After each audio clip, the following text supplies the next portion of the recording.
parler de cette météo qui évolue peu finalement pour ces prochaines 24 heures. On est toujours sous l'influence des hautes pressions et plusieurs perturbations continuent cette fois-ci de contourner ce champ de haute pression. Donc on a un réveil lumineux, parfois c'est vrai, on a de l'humidité résiduelle sous forme de plaques de grisaille qui devraient se dissiper en matinée et on a des entrées maritimes qui se réveillent ici vers le golfe du Lion du haut vent d'automne avec cet afflux justement maritime, humide. Et bien on a donc pas mal de champs nuageux et un vent qui soufflera fort de l'ordre de 70 à 90 km/h en rafale. On continue avec les températures qui sont similaires à la nuit précédente, pas de grands changements,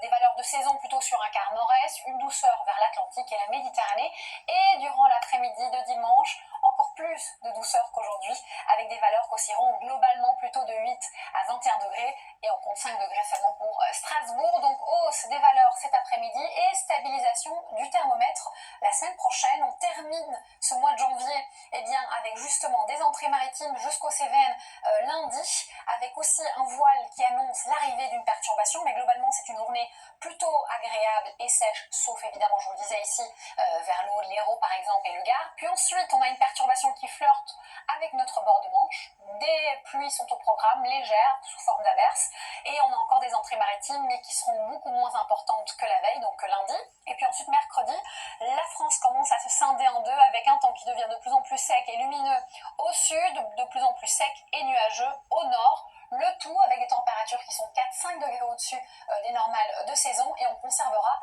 ce type de météo, en tout cas certainement